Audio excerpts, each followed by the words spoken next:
혹시 여러분들 이런 말을 들어보신 적이 있으십니까? 요즘 뭐 유행하는 말인지 아닌지는 모르겠는데 이런 말이 있다라고 하더라고요.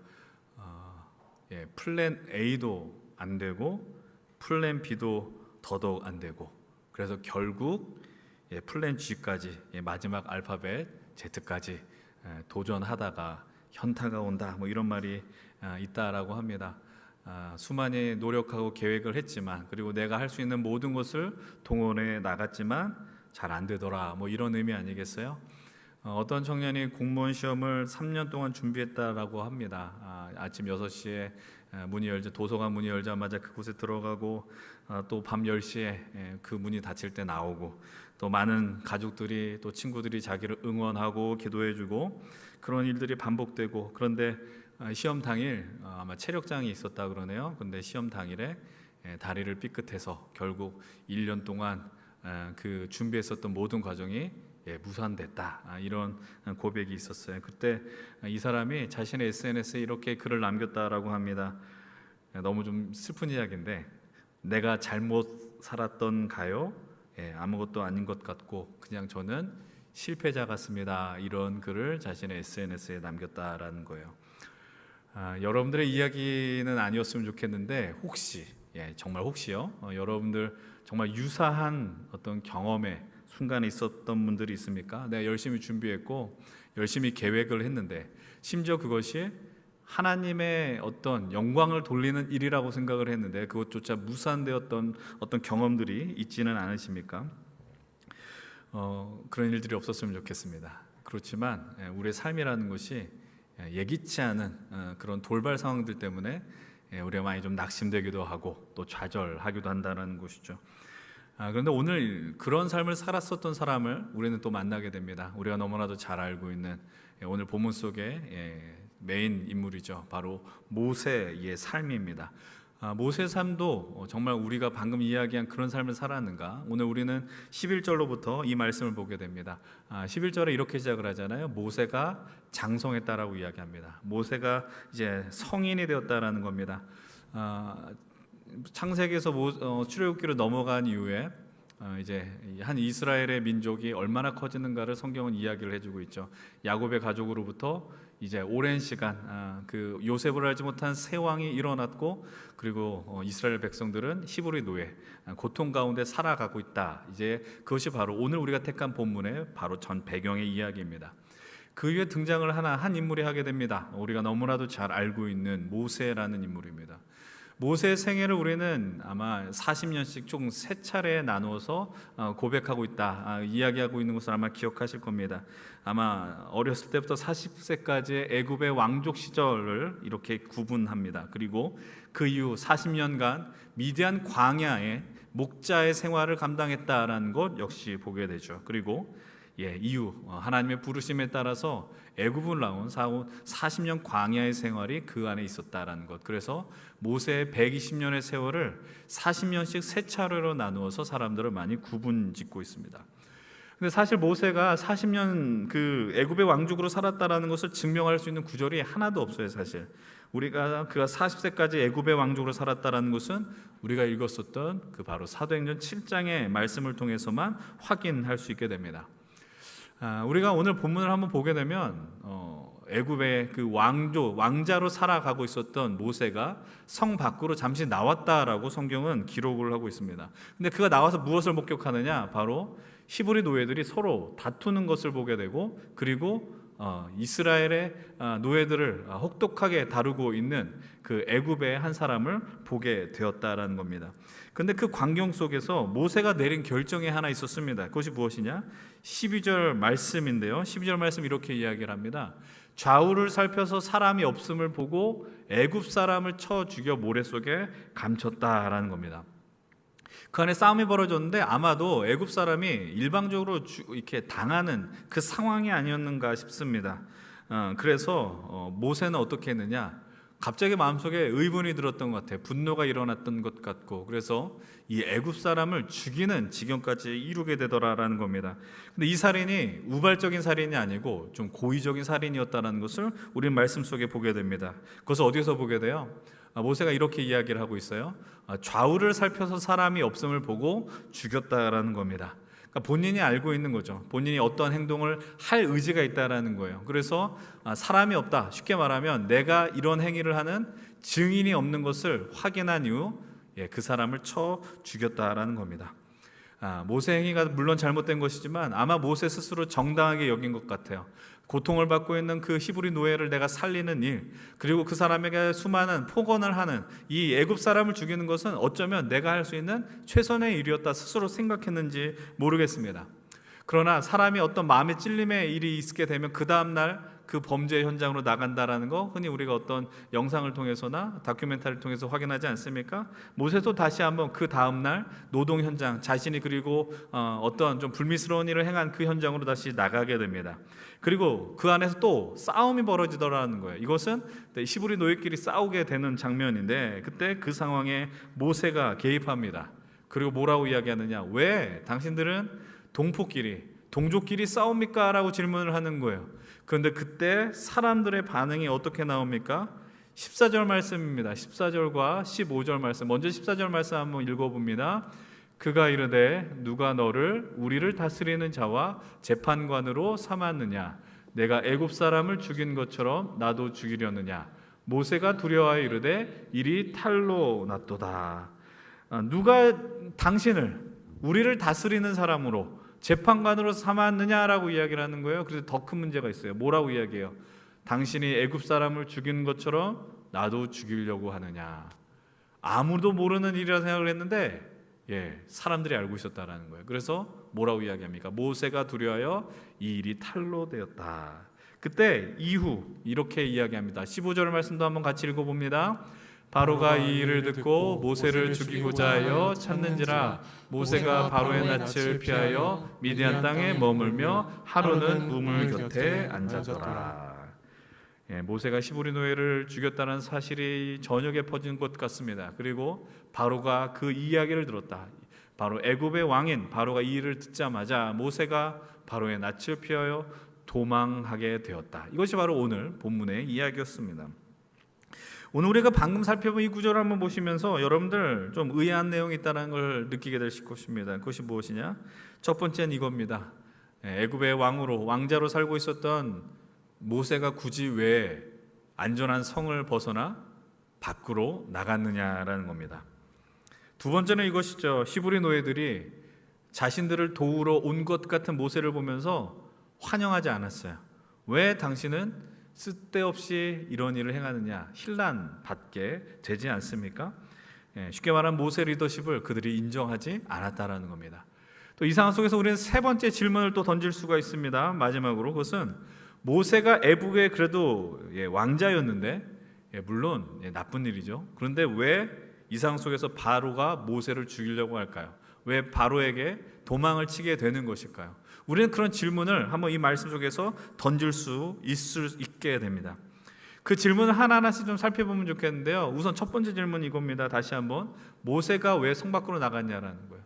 자신이 그냥 평안하게 애굽의 왕자로서 그냥 그 성 안에 머무르면 되는데 굳이 그가 나가는 이유는 무엇이냐?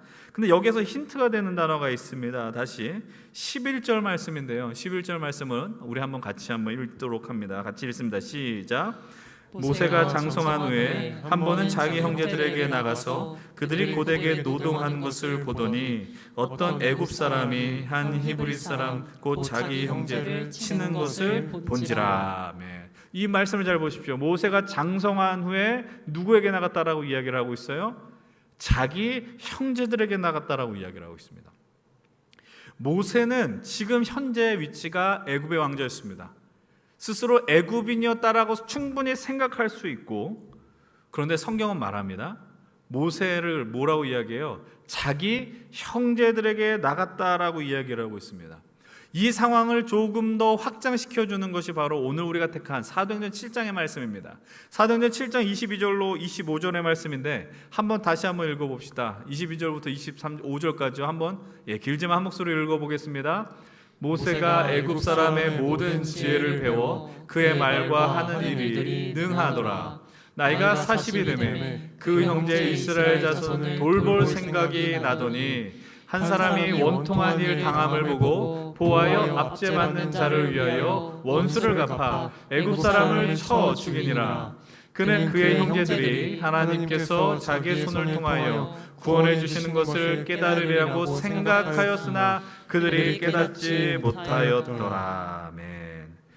여러분 23절에 뭐라고 이야기를 하고 있느냐? 모세가 애굽의 왕궁에서요 가장 탁월한 학문을 배웠어요. 그러니까 어느 정도 성장하면서 세상에서 인정받을 만한 스펙을 모세는 쌓는 입장이었다라는 것이죠. 당연하지 않겠습니까?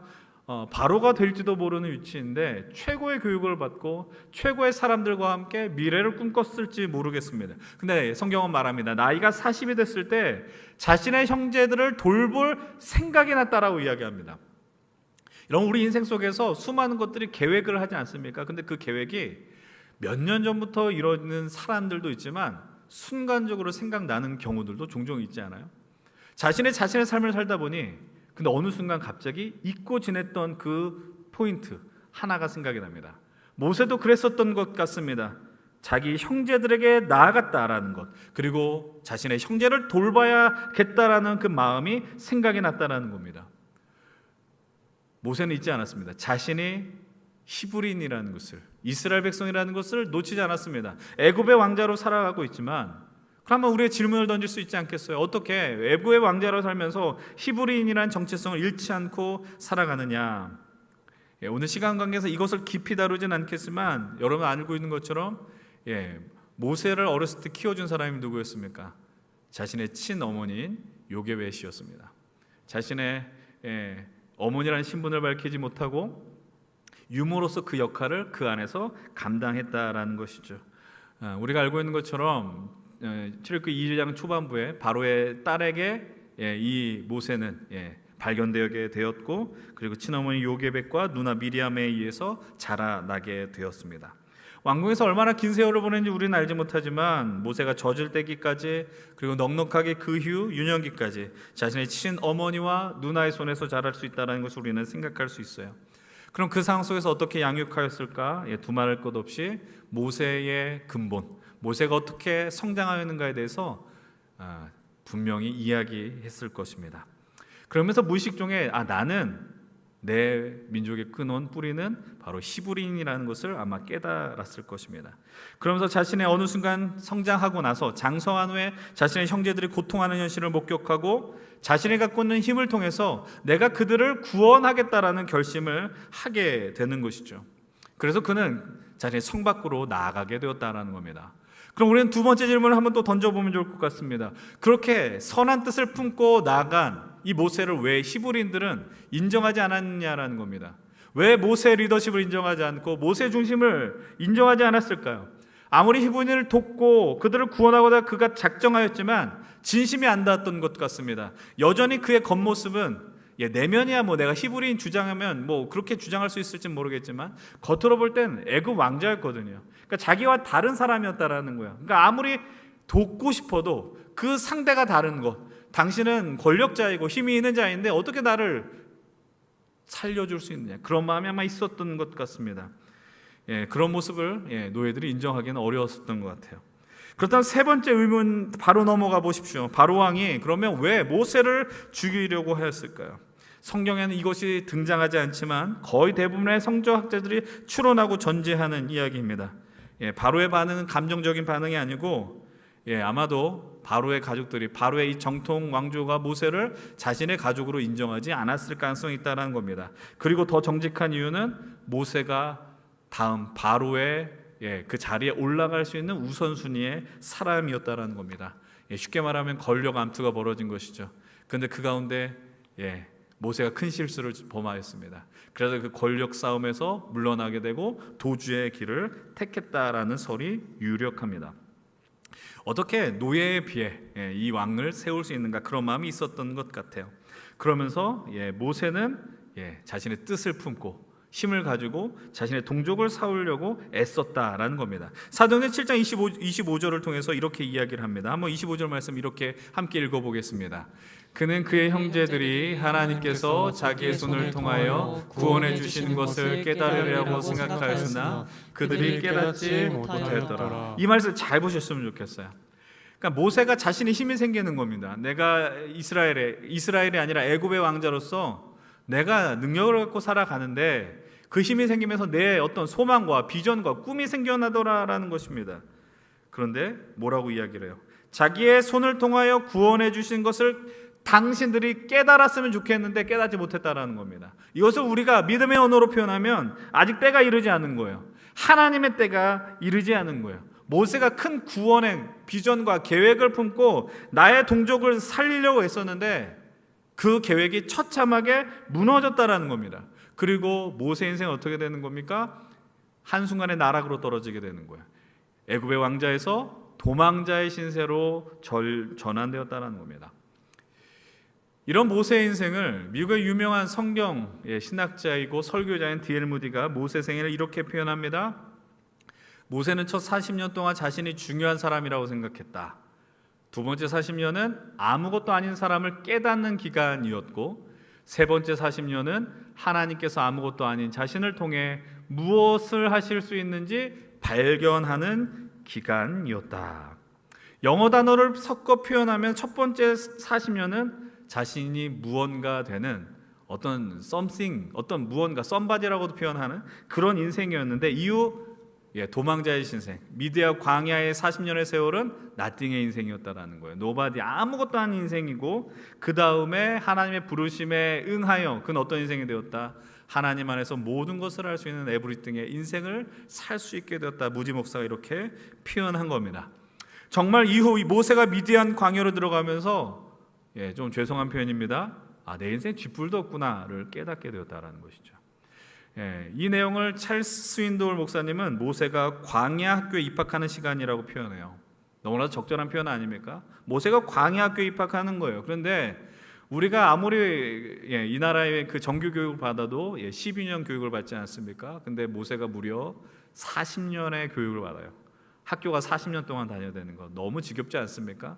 아마 고통스러웠을 것 같아요. 그런 40년의 시간 너무나도 가혹하고, 그 40년의 시간 자신이 꿈꾸었던 그 소망, 비전 잊혀지게 충분한 시간이었다라는 겁니다. 근데 이런 모세의 상황과 아주 대조적인 본문을 하나 만나게 돼요. 그게 무엇일까요? 오늘 우리가 읽은 16절 이후의 상황이에요. 미디안 제사장의 딸이요, 양떼에게 물을 먹이기 위해서 우물가에 나왔는데, 우리식으로 표현하면 동네 건달들이 그 여인들을 희롱하기 시작합니다. 근데 그때 모세가 우물가 옆에 있었잖아요. 모세가 갑자기 나타나서 이 여인들을 그 위기 속에서 건져주기 시작했다라는 겁니다. 그리고 딸들이 집으로 돌아가서 자신의 아버지에게 벌어진 일을 이렇게 이야기를 합니다. 본문 19절 말씀인데요, 19절 말씀을 같이 한번 읽어보겠습니다. 그들이 이르되 한 애굽 사람이 우리를 목자들의 손에서 건져내고 우리를 위하여 물을 길어 양떼에게 먹였나이다.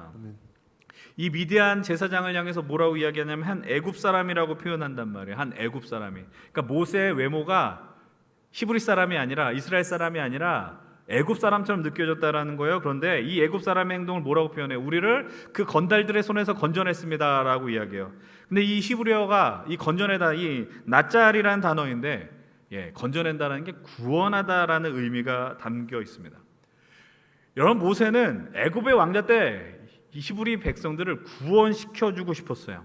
내가 왕자의 힘으로 그들을 건져주고 싶었어요. 그런데 예기치 않은 상황 속에서 도망자의 신세가 되었고 아무런 힘을 갖지 못하게 되었어요. 도망자의 신세로 전락했어요. 그런데 도망자의 신세였음에도 불구하고 오지랖이 넓었는지, 아니면 그 안에 정의, 의분이 넘쳤는지 그 건달들을 그냥 두고 볼 수 없었고, 이 여인들을 동네 건달로부터 구원해주는 이 구원자의 역할을 감당했습니다. 근데 이 모세의 행위를 이 여인들은 구원했다라고 표현하는 거예요. 우리를 위기 속에서 건져줬다라고 표현하고 있다라는 사실입니다.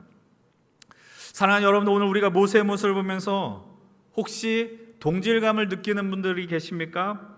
어떤 것입니까? 왜 우리는 계획대로 안 되는 것일까요? 왜 내가 전혀 생각하지 않았던 순간에 내가 무언가 했으면 좋겠는데 왜 그 일이 벌어지지 않고, 전혀 예기치 않은 상황 속에서 내가 등장하지 말아야 되는데 왜 그때 등장했을까? 이런 순간들이 종종 있지 않습니까? 여러분, 다시 한번 말씀드리지만 모세는 애굽의 왕궁에서 원대한 꿈을 꾸었다는 거예요. 내가 이스라엘 왕자로서, 아니 이집트의 왕자로서 내가 해야 할 일들이 있다라는 거예요. 가슴 떨리는 경험을 했을 것이고, 그러면서 자신의 백성들 동족이 막 구름대같이 늘어나는 걸 보면서 한편은 이런 꿈도 꾸지 않았겠습니까? 내가 애굽에 대항할 수 있는 이 군대를 갖고 내가 정통 바로 한번 싸워보겠다, 이런 소망도 갖지 않았을까요? 그런데 그런 꿈은 다 무너졌어요. 결국 도망자의 신세가 됐고, 정말 내가 무언가 되었다라고 하는 그 순간 속에 나락으로 깊이 빠져들어갔다라는 겁니다. 내가 무언가 되는 썸씽의 인생이었는데 아무것도 없는 나띵의 인생으로 전환되었다라고 이야기를 하고 있다는 겁니다. 이제 이후 모세는 자신의 인생을 아주 이렇게 분명하게 표현하는데, 어떻게 표현하느냐? 자신의 아들의 이름을 통해서 자신의 삶을 고백합니다. 오늘 본문 22절의 말씀입니다. 함께 22절 한 목소리로 읽어봅니다.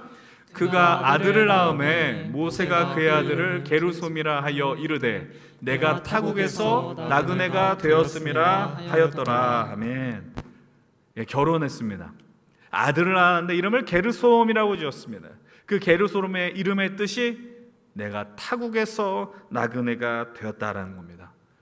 모세가 이 아들을 통해서 자신이 신산타라는 겁니다. 물론 자신의 자녀에 대한 기쁨이 있지만 내 인생이 나그네와 같다라는 겁니다. 여러분, 나그네의 뜻이 무엇입니까? 나그네는요, 스쳐 지나가는 거예요. 지금 현재가 목적지 종착역이 아닌 겁니다. 그래서 나그네는 가진 게 없습니다. 나그네는 외롭습니다. 여러분, 나그네가 친구가 많으면 나그네가 되겠어요? 그렇지 않다라고요. 늘 떠날 준비를 해야 돼요. 내가 어디든 갈 수 있는 준비가 되어야 한다라는 거예요. 근데 모세는 자신의 인생을 나그네에 비유해요. 내가 새로운 가족을 얻었고 정착했고 안정을 찾았지만, 그리고 기쁨을 얻었겠지만 여전히 나는 나그네야라고 이야기하고 있어요. 이것을 무리가 표현한 모세의 생애를 비롯 다시 표현하면, 아무리 내가 여기서 가족을 얻었고 아무리 내가 여기서 안정을 누린다 할지라도 나는 왕자였었는데, 나는 애굽의 왕자였고 내가 권력이었고 내가 최정점에 설 수 있는 기회가 있었는데, 지금 현실을 보면서 나 왜 이렇게 비참할까 생각하지 않았겠습니까? 우리가 그런 순간들이 있잖아요. 내가 잘 나간 때가 있다고요. 여러분, 혹시 이 말을 오해 없이 들으셨으면 좋겠어요. 실패하는 인생이 어쩌면 축복일지 몰라요. 늘 성공만 하면, 늘 그 길이 열리면 어느 순간 나타나는 아주 조그만 돌에 너무나도 큰 좌절을 맛보게 돼요. 모세는 그런 삶을 살았다고요.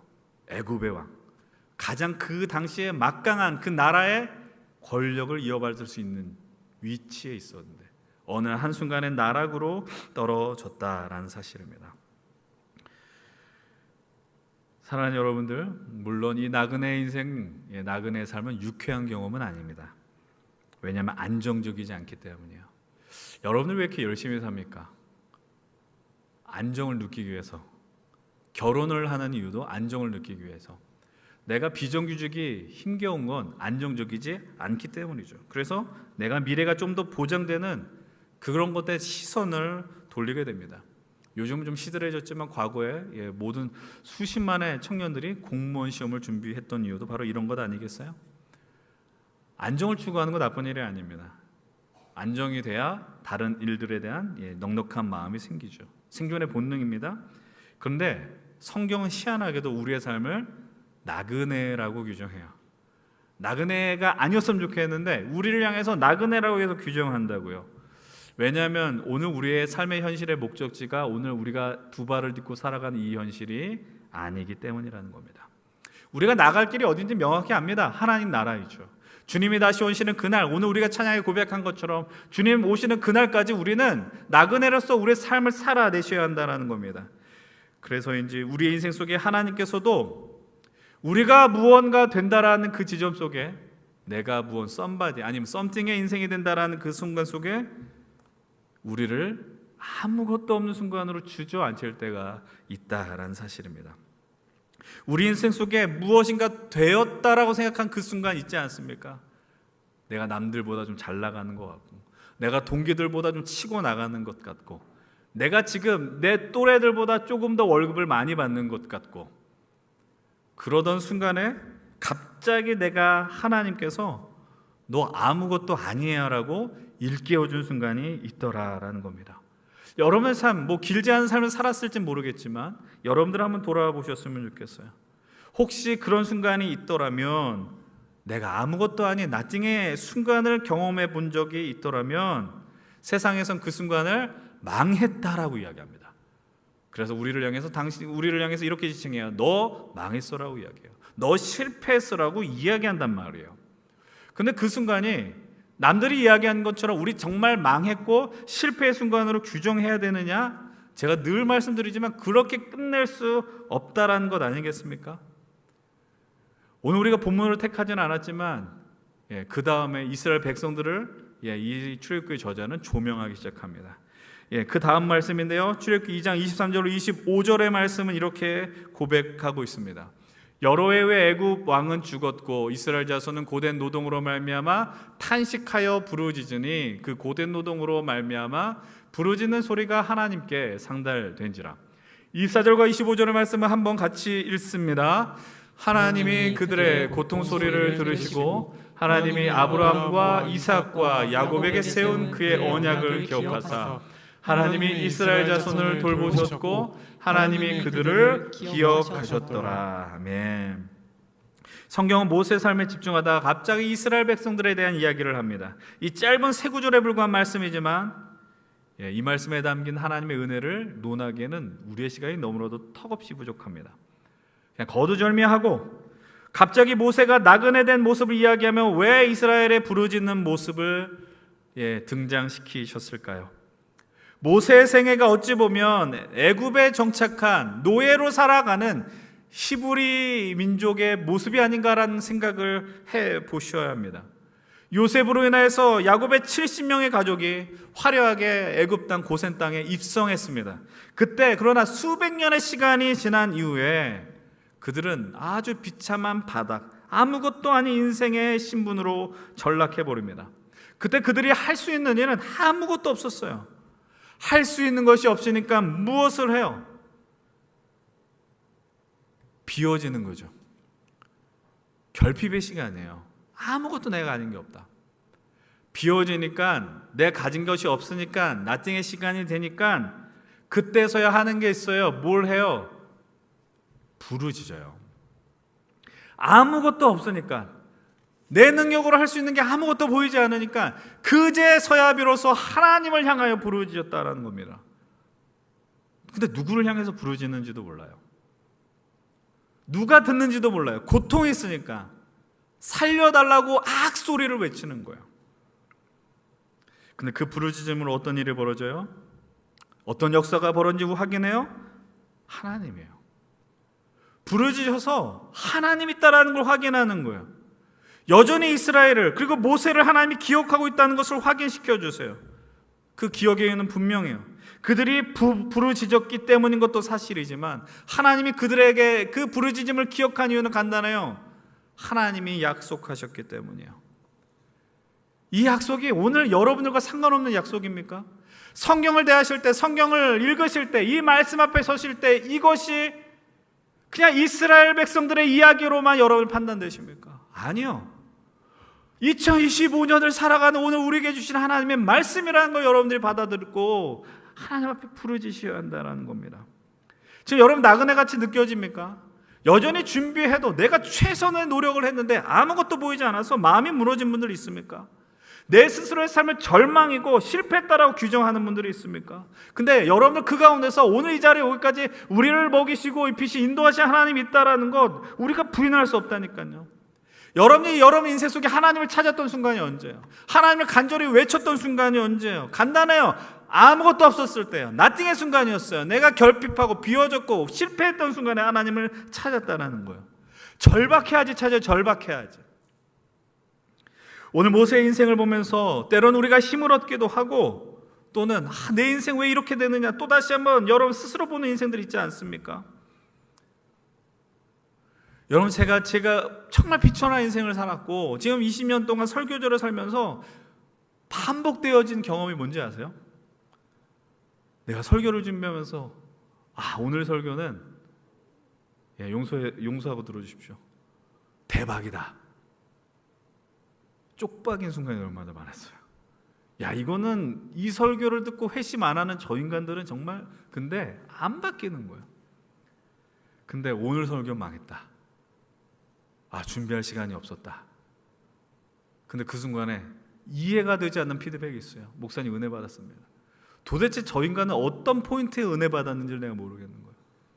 근데 그런 순간들이 우리 삶에 생각보다 꽤 많이 있습니다. 우리의 인생이 이렇다는 거, 우리가 살아가는 현실 속에 하나님 앞에 부르짖어야 될 때가 있고 수많은 그 자리 속에서 어느 순간 하나님 은혜를 주시고 어느 순간 하나님이 우리를 낮추시는 순간들이 존재하더라라는 겁니다. 근데 여러분들에게 부탁을 드리는 건 하나님께 부르짖는 것을 두려워하지 않기를 축복합니다. 하나님을 찾는 일이 우리가 약해서 하는 게 아닙니다. 하나님을 찾는 일, 우리가 할 수 있는 가장 위대한 일이다라는 것을 기억하시길 바랍니다. 제가 오늘 예배드리고 다시 한번 생각이 났어요. 기도해야 하는구나. 결국 기도의 자리로 회복해야 되는구나. 우리가 아무리 찬양을 좋은 찬양을 드리고 아무리 본문의 말씀 열심히 나누고 할지라도 기도하지 않으면 살 수 없구나 확인하게 되었습니다. 사랑하는 여러분들, 이 믿음의 여정 속에서 나띵의 순간에 압도당하고 있습니까? 부르짖으십시오. 살려달라고 외치십시오. 그때 길이 보여요. 하나님이 열어주시는 그 길이 보인다는 거예요. 우리가 오늘 모세의 삶을 봤지만 여러분들의 삶이에요. 무언가 된다라는 것이 언제 드러나냐면은 청년의 때 그래요. 남자들은요 20대 후반에서 30대 초반 뭔가 다 잘 될 것처럼 느껴져요. 근데 내가 사회에 들어가면서 철저하게 깨지는 거죠. 비하는 이야기가 아닙니다. 잘 들으셔야 돼요. 우리가 언젠가는 다 늘 예쁜 것 같고 늘 건강한 것 같고 근데 그것이 꺾이는 지점이 있어요. 그것이 문제가 있다는 얘기하는 게 아니라 우리 순간순간마다 그런 것들이 우리 삶에 찾아온다고요. 그때 내가 아무것도 아니다라는 것을 보면서 너무 슬퍼하지도 마시고 그것이 기회라는 것을 발견하세요. 그때 우리는 우리의 모든 것이 되시는 그 하나님의 은혜를 만나게 됩니다. 하나님께서 우리를 그 자리로 계속 인도하실 거예요. 여러분들이 포기한 순간이 있을지 모르겠어요. 그러나 하나님은 우리를 포기하지 않으시거든요. 하나님 우리를 하나님이 원하신 그 믿음의 여정으로 그 목적지까지 반드시 인도하실 겁니다. 여러분, 그래서 이 자리 속에서 내가 아무것도 아니다라는 것을 경험하는 것을 두려워하지 마십시오. 내가 그 순간 나의 모든 것 되어주시는 그 하나님, 여러분의 지금 자리가 광야와 같을지라도 그 광야를 통과하는 그 가운데 우리를 건져주신 그 하나님의 은혜가 반드시 임하게 될 것입니다. 여러분, 이 예배를 통해 다시 한번 하나님을 찾으십시다. 부르짖으시고 그렇게 될 때 하나님께서 여러분의 삶을 더 성공한다라고 제가 표현하지 않을게요. 여러분들을 살려주실 겁니다. 그 은혜 가운데 계속해서 나아가시는 우리 모든 귀한 힘센 하늘 가족과 예배자들 되기를 간절히 축원을 드립니다.